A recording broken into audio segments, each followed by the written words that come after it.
오늘 주일에 주시는 말씀은 누가복음 13장 10절부터 17절까지 말씀입니다.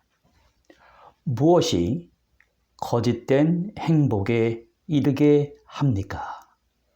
이런 제목으로 은혜 나누고자 합니다. 사람은 누구나 행복한 생활을 추구하기를 원합니다. 그런데 인간의 진실한 행복을 추구하는 생활을 방해하는 것이 있습니다. 예기치 않게 찾아오는 질병과 또 죽음, 그리고 죄라는 것은 인간 자체의 힘으로 해결할 수 없는 인생의 3대 테마요, 사람을 불행으로 인도합니다. 본문은 예수님이 이 땅에 오셔서 사람의 힘으로 해결할 수 없는 이 인생의 3대 테마를 고쳐주시며 불행에서 벗어나 참된 행복의 길로 가는 것을 보여줍니다. 그것이 무엇입니까? 본문은 먼저 예수님께서 한 환자를 고치시는데 무려 18해 동안 사탄에 매여 허리에 장애가 있어서 펴지 못하는 사람을 고쳐주는 이야기가 기록되어 있습니다. 성경에 나타나는 수많은 이 예수님의 고쳐주시는 치유의 기적의 이야기들은 단순히 의사의 처방을 받고 나았다는 것만이 아닙니다. 사람이 불치의 병이 고쳐지고 낫더라도 조금 더 건강해서 조금 더 인생을 길게 살더라도 결국은 죽습니다. 예수님의 병을 고친 이야기는 단순한 병 고친 이야기만이 아닙니다. 이 본문 속에 여러분과 저에게 전달하시려는 그 중요한 진리가 숨겨져 있습니다. 예수님은 지금 인간 생활에 존재하는 무궁무진한 사건 속에서 하나님 나라의 진리 속에 숨겨진 비유와 표적과 상징을 들어서 우리에게 말씀을 전해주십니다. 본문에 아브라함의 딸이라는 말이 나옵니다. 하나의 상징입니다. 이스라엘 사람들은 자신이 늘 아브라함의 자녀요, 아들이요, 딸이라고 자랑했습니다. 그들은 역사적으로, 가정적으로, 사회적으로 하나님의 선택된 선민이란 긍지를 가지고 살았습니다. 그 긍지를 자랑하기 위해 그들만이 세운 도덕과 윤리를 강조하면서 살아가는 것이 그들의 일상적인 생활이었습니다. 본문의 예수님이 한 비참한 여인을 회당에서 만나셨습니다. 사람의 정신이 제대로 돼 있지 않으니 얼굴이 어둡고 일그러져 있습니다. 그런데 예수님은 이 얼굴이 일그러진 사탄에 매인 사람을 보고 아브라함의 딸이라고 하십니다. 뿐만 아니라 이 여인은 허리를 펴지 못하는 척추 장애자입니다. 사고를 입었는지 태어날 때부터 척추 장애를 지녔는지 알지 못합니다.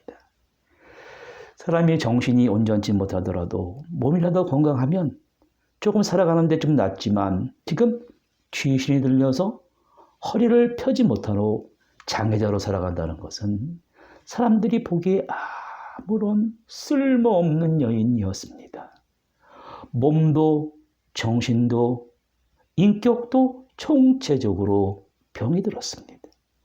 또 이 여인은 나이를 알 수가 없어요. 무려 18년 동안 사탄에 매여 고통을 받았다는 거예요. 이 여인은 어쩌면 살아있다는 것 자체가 많은 사람들에게 폐해를 끼치는 거예요. 예수님은 이 여자를 보면서 말씀하십니다.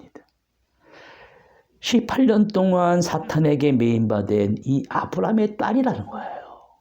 겉으로는 귀신 들렸는데 그 내면 세계에서 아브라함의 딸이 울고 있다는 것입니다. 하나님의 딸이 귀신 들린 여자 속에서 고통받고 있는 것을 보신 거예요. 이 귀중한 한 사람의 가치를 본인도 모르고 여인을 바라보는 사람도 몰랐습니다. 예수님은 이 여인을 만나 어떻게 다루고 계십니까? 뻔뻔청한 것이 아니라 원문의 정확한 해석은 멀리 떨어져 있는 그 여인을 좀 가까이 내게로 오라고 불리는 거예요. 무엇인가 강하게 붙들려서 부자유한 억압된 생명을 보셨습니다. 아무도 풀어주지 않는 저 매임에서 저 여자를 풀어줘야 됐다는 것입니다. 예수님이 보시는 시각과 사람이 보는 시각이 달라요. 성경은 우리에게 요구합니다. 예수님이 바라보는 시각으로 불쌍한 사람을 보아야 된다는 거예요. 예수님은 무려 18년 동안 사탄에 매여 정신적으로, 육체적으로 온전치 못한 여인 속에 있는 하나님의 형상을 보았습니다. 예수님은 그 여자의 겉모습을 보는 것이 아니라 그 여자의 속을 보셨습니다. 하나님의 형상을 닮은 딸이 정신적으로, 영적으로 사탄에게서 매여 있는 것을 보시고 사탄에게서 풀어줘야 되겠다. 이것이 하나님의 뜻이 아닌가 하면서 하나의 귀한 생명이 어떠한 강한 억압된 세력, 마귀에게 속박되어 있는 것이 문제라는 것입니다. 이 시대를 살아가는 현대인들 중에서도 좀 겉으로 보기에는 말쑥해 보이는데 정신이 온전하지 못한 사람들이 있습니다. 사람의 이 정신세계가 무엇인가 강하게 붙들려 있어요. 도박에 미쳐버리는 사람이 있습니다. 권력과 또 명예욕에 사로잡히면, 이데올로기의 잘못된 이념에 빠지면 사람이 제정신이 아닙니다. 이단 사이비도 사람의 정신을 미혹시키고 정신을 빼앗아 갑니다. 성경을 잘못 해석하고 사람의 정신을 미혹하도록 정신을 빼앗아 버립니다. 사람들은 자기의 정신이 빼앗긴지도 모르고 시간이 지나고 정신을 차리고 보면 모든 것을 빼앗겨 버리게 된 것을 나중에 알게 됩니다. 이처럼 마귀는 사람을 강하게 붙들고 생각의 자유가 없게 만들고 선택의 자유도 없이 불행하게 만듭니다. 이것이 바로 예수님이 보신 인생관입니다. 한 여자가 지금 마귀에게 붙들렸어요. 사탄이 자유가 없이 한 사람을 속박해서 강하게 붙들려 있구나. 그래서 빨리 풀어줘야 됐다는 것입니다. 오늘 성경은 무엇인가 강하게 붙들려 있는 이 한 여인을 보면서 오늘 우리는 무엇인가 강하게 붙들려 있지 않은가 살펴보라는 것입니다. 이 여인은 매일 아침 일어나서 자신의 깨끗한 의식의 세계의 지배를 받는 것이 아니라 자신도 모르게 무의식의 지배를 받고 있습니다. 주님은 이 무의식의 지배를 받는 한 여인의 소중한 의식의 지배를 받게 하려고 하십니다. 이 여인은 자신조차 의식하지 못하는 창살 없는 감옥, 무의식의 감옥의 노예가 되었습니다. 우리 주변에도 이러한 사람들이 많이 있습니다. 어떠한 잘못된 생각, 악한 마음, 증오, 섭섭한 마음, 분한 마음의 사람이 붙들리면 아무것도 보이지도 않고 아무런 생각이 나지도 않습니다. 지금 오늘 이 여인을 보십시오. 제대로 들은 것도 없고 본 것도 없었어요. 그저 사람의 몸만, 육체적인 생명만 유지했습니다. 자유도 없고 들을 수 있을 수도 없고 깨달을 수 있는 자유도 없고 느낄 수 있는 자유도 없습니다. 매여 있습니다. 속박되어 있는 이 정신이 들을 수 있고 깨달을 수 있고 느낄 수 있는 정신으로 바꾸어 주시기를 원하십니다. 그래서 그 여자를 가까이 부르시고 이렇게 말씀하십니다. 여자여, 네가 네 병에서 놓였다. 이 말을 다시 말씀드리면 예수님께서 능력의 손길로 무엇인가 강하게 붙들려 있는 것에서 풀어주셨다는 거예요. 그렇게 풀어주시니 여자가 허리를 펴고 정상적인 얼굴로 돌아와서 또한 하나님께 영광을 돌렸다는 것이었습니다. 이 여인은 영적으로 정신적으로 부자유한 여인이었지만 하나님을 경외하는 여인이었습니다. 부자유한 몸이 자유하게 하신 존재는 하나님이시라는 거 영광을 돌렸습니다. 자, 이 놀라운 모습을 보고 두 유형의 사람들의 모습이 보입니다. 먼저 위선에 매여 부끄러워하는 사람들과 영광스러워하는 일을 기뻐하는 사람들입니다. 그 회당장은 이 모습을 보고 화를 막 내기 시작하는 거예요. 왜 귀신 들린 여자를 하필이면 오늘 안식일에 고치냐? 시비를 걸었습니다. 무려 18년 동안 귀신 들렸는데 오늘 거룩한 안식일을 지나고 내일 할 것이지 왜 하나님께 예배드리는 안식일 날 일을 하느냐 하고 충돌을 일으켰습니다. 예수님은 이번뿐만이 아니라 여러 차례 안식일에 충돌을 일으키셨습니다. 예수님께서 이 귀신 들린 여인에게 내일 와라 고쳐줄게 하면 되는데 지금 당장 죽는 것도 아니고 무려 18년 동안 귀신 들렸는데 하루만 더 귀신 들렸다가 내일 고치면 될 것이 아니냐. 이것이 바로 저 사람들의 지론이었습니다. 여러분, 누구의 이야기가 맞습니까? 그러나 예수님의 생각은 전혀 다르셨습니다. 예수님은 건강한 사람의 10년보다 아픈 사람의 하루가 더 소중하다고 여기셨습니다. 토인비란 교수도 이런 말을 했습니다. 진정한 지식인은 험악한 운명을 지닌 존재와 권위체제에 대해 타협 자체를 굴복으로 간주하고 양보를 패배라고 생각하는 사람이다 라고 했습니다. 예수님은 오늘 아픈 사람을 오늘 만났으니 오늘 고쳐야 한다는 거예요. 급한 일을 뒤로 미루는 것이 아니라는 것입니다. 오늘 해야 할 것을 한 발만 미루고 물러서는 순간 영원히 하지 못하게 됩니다. 예수님의 음성을 들어보십시오. 자, 저 강하게 붙들어 있는 저 사람 매인 것을 풀어줘야 되겠다. 예수님은 충돌을 불사하시고 정면으로 돌파하시면서 한시라도 빨리 풀어줘야 된다는 합당한 이유를 이렇게 말씀하십니다. 주께서 대답하여 이르시되 외식하는 자들이여 합니다. 지금 회당장을 비롯해서 지금 위선자들에게 강하게 어조로 말씀하십니다. 이 외식하는 이 위선자를 뜻하는 히포크리트란 말은 그리스어 후포크레테스란 말에서 나왔습니다.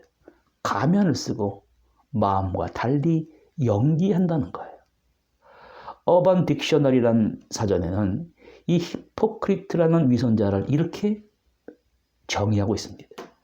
같은 행동인데 자신하면서 남이 하면 비판하는 사람이다. 두 번째로 어떤 생각은 주장하지만 실천을 못하는 사람. 세 번째 뜻은 다른 사람을 자신보다 더 높은 잣대로 판단하는 사람이다. 예수님은 안식일에 왜 병자를 고치냐고 항변하는 사람들을 정의하시기를 위선자들이다. 외식하는 사람이라고 하셨습니다. 신약성경 마태복음 7장 5절에 예수님께서 이런 말씀하십니다. 외식하는 자여, 내 눈에서 들보를 빼어라. 그 후에야 밝히 보고 형제의 눈속에서 피를 빼리라. 다시 말씀드리면 본문에 18년 동안 앓으며 귀신 들린 여인도 환자예요. 지금 예수님을 향해 안식일에 환자를 고치냐고 항변하는 사람들도 이 외식하는 사람들도 예수님은 환자로 보십니다. 그러면서 18년 동안 귀신에게 꽉 붙들려 있는 여인도 고쳐주시고 안식일에 위선과 외식에 꽁꽁 붙들려 매여 있는 사람들의 위선을 행복이라고 착각하는 사람을 고쳐주시려고 이렇게 말씀하십니다. 15절에 보면 너희가 각각 안식일에 자기의 소나 나귀를 외양간에서 풀어내고 이끌고 가서 물을 먹이지 아니하느냐. 그러면 18해 동안 사탄에게 매인바 된 이 아브라함의 딸을 안식일에 이 매임에서 푸는 것이 합당하지 아니하냐. 소나 나귀 양들은 목이 말라도 물을 달라고 하지 못하고 가만히 있습니다. 그러나 주인이 시간이 되면 목마를 줄 알고 매여있는 소와 나귀를 외양간에서 풀어서 물 마시게 하러 강가로 데려갑니다. 그날이 안식일이더라도 안식일에 자신들의 소나 나귀는 풀어서 마시우게 합니다. 몇 번이고 되풀이합니다. 그런데 무려 18해 동안 하나님의 딸이 귀신에게 강하게 붙들려 있었어요. 이 아브라함의 딸을 안식일에 풀어서 정신을 온전하게 하는 것이 합당하지 아니하냐. 원문의 뜻을 다시 한번 번역을 하면 안식일에 너희 외양간에 묶여있는 소와 나귀는 자유롭게 풀어서 물을 먹여 갈증을 풀어 살리면서 무려 18해 동안 사탄에게 묶여있던 여인을 안식일에 풀어서 몸과 정신을 자유롭게 할 수 없더냐. 사람들의 보통 시각에는 한 여인만 무엇에게 강하게 붙들린 모습만 보이지만 주님은 정신이 완전히 무엇인가 속박되어 있는 두 존재들을 보고 계십니다. 회당에서 귀신 들려 앓고 사탄에게 매여 허리를 조금 더 펴지 못하는 여인과 왜 안식일에 병자를 고치냐고 외식에 강하게 붙들려 있으면서 항변하는 사람들을 마치 외양간에 매여 있는 소와 나귀에 비유하고 있습니다. 지금 예수님은 겉으로 귀신에 붙들려 매여 있어서 정신이 온전치 못했지만 그 여인의 미래를 바라보셨습니다. 귀신 들린 여자를 본 것이 아닙니다. 불쌍히 여겼습니다. 그냥 지나친 것이 아니에요. 바라보신 것입니다. 그 다음에 능력이 나타나 귀신이 나갔습니다. 12절 13절에 예수께서 불러 이르시되 여자여 네가 네 병에서 놓였다 하시니 안수하시니 곧 여자가 펴고 하나님께 영광 돌렸다는 것입니다. 귀신이 나간 다음에 어떻게 됐습니까? 멀쩡한 사람이 됐습니다. 다른 병과 달리 정신병이 들면 얼굴을 펴지 못하고 얼굴이 어둡고 일그러집니다. 나갔던 정신이 돌아오면 얼굴도 같이 일그러졌다가 정신이 돌아가면 순간적으로 얼굴이 활짝 피게 됩니다. 귀신이 나가는 순간 마치 앞이 보이진 안개가 거치는 것처럼 깨끗해집니다. 예수님은 28년 동안에 귀신 들린 여인에게서 남들이 볼 수 없는 미래를 먼저 바라보셨어요. 오늘 정신이 잘못된 위선에 매여 있는 사람도 예수를 바로 바라보고 믿으면 달라집니다. 예수님은 미리 달라진 것을 미리 보셨습니다. 이 사람은 이것만 없으면 좋은데 하시면서 고쳐주셨습니다. 그 여자가 병에서 놓이고 허리를 펴고 하나님께 영광을 돌렸는데 이 아름다운 결과를 놓고 왜 시시비비를 벌이는 것입니까? 귀신 들린 여자가 하나님께 영광을 돌리는 이 아름다운 모습을 보면서 오늘 우리는 무엇을 보아야 합니까? 먼저 도무지 마음에 무엇인가 꽁꽁 회어서 풀지 못하는 바리새인들을 봐야 됩니다. 얼마나 안 됐습니까? 그들대로 외식주의에 강하게 매여서 풀지 못하고 일어나지 못하는 사람들이에요. 불쌍한 노예들입니다. 무언가 보이지 않는 끈에 매여서 무엇인가 노예가 된 거예요. 욕심과 명예심과 벌컥 분노하는 것, 잘못된 습관에 매이는 것, 다 매인 것이요, 노예요, 씌은 것입니다. 매인 사람들은 제 정신이 없습니다.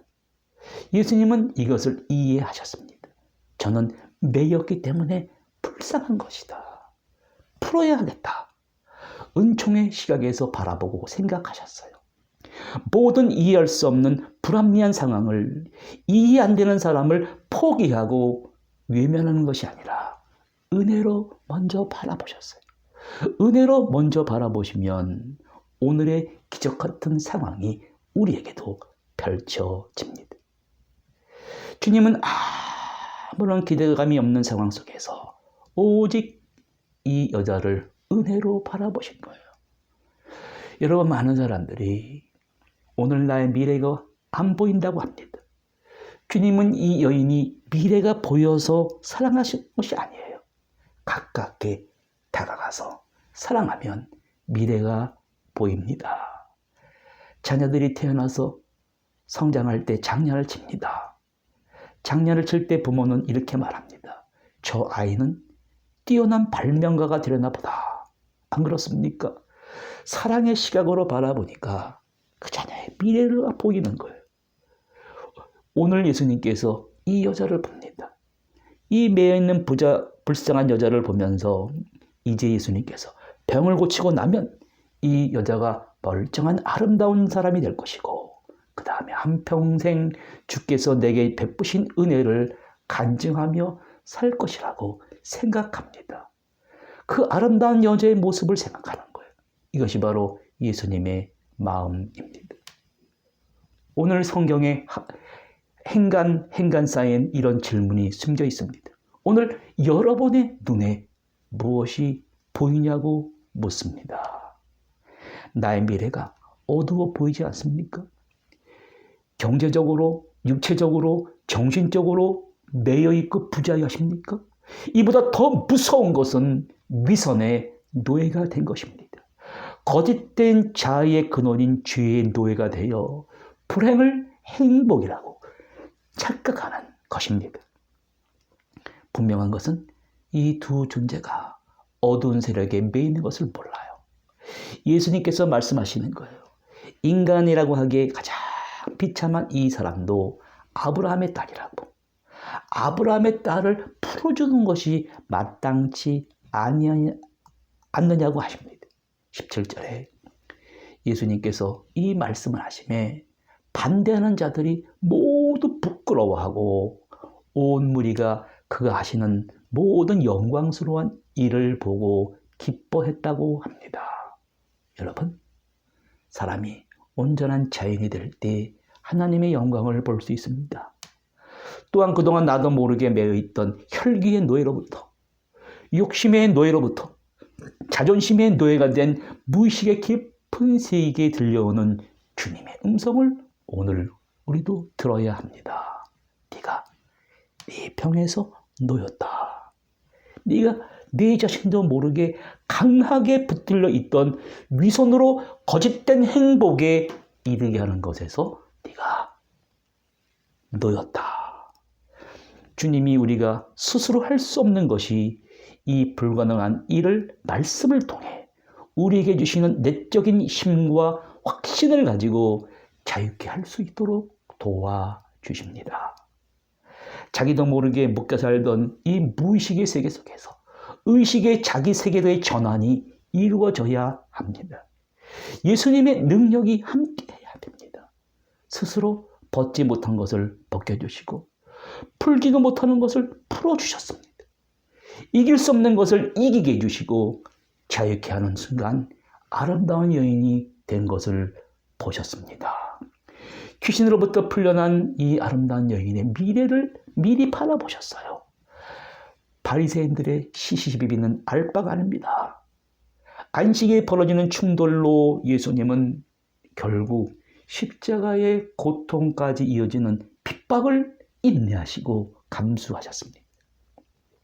이 같은 시비를 들으시며 충돌하시며 그 이유가 무엇입니까?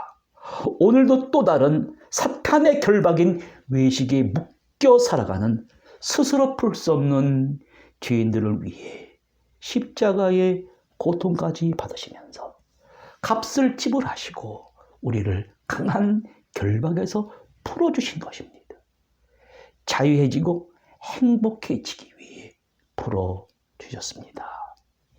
오늘 수많은 사람들이 동일한 결박에 묶여 있습니다.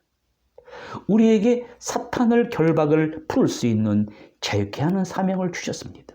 찾아가서 은총으로 그들을 따뜻하게 바라보시고 함께 해주시고 사랑을 베풀어 주시기를 바랍니다. 오직 주님께서 그 한 사람의 마음과 정신을 결박했던 사슬들이 다 벗겨지게 하는 것을 보실 것입니다.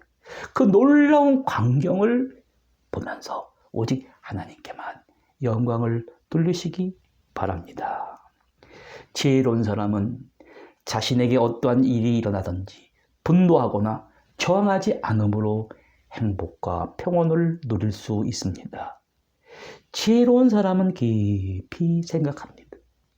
지혜로운 사람은 남으로부터 원하는 것이 있으면 이렇게 해달라고 말하기 이전에 자신이 먼저 합니다.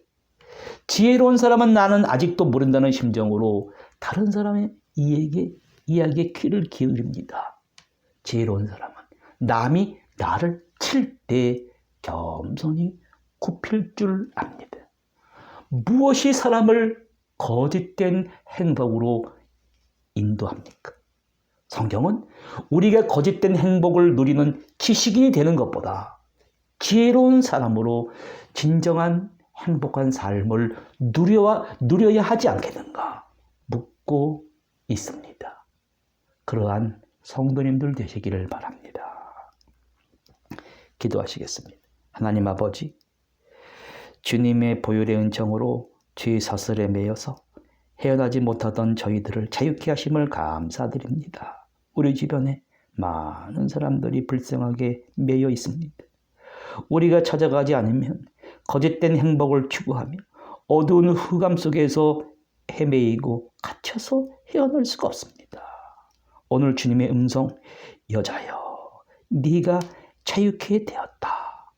이 음성을 듣고 우리가 먼저 자유케 하게 하여 주시고 고칠 수 없는 병에서 죄에서 위선해서 우리를 자유케 하여 주시옵소서.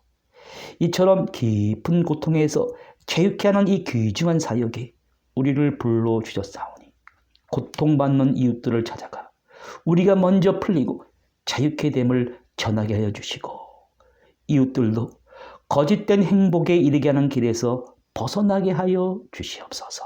그리하여 모든 영광을 하나님께만 돌리게 하여 주시옵소서. 예수 그리스도의 이름으로 기도드립니다. 아멘.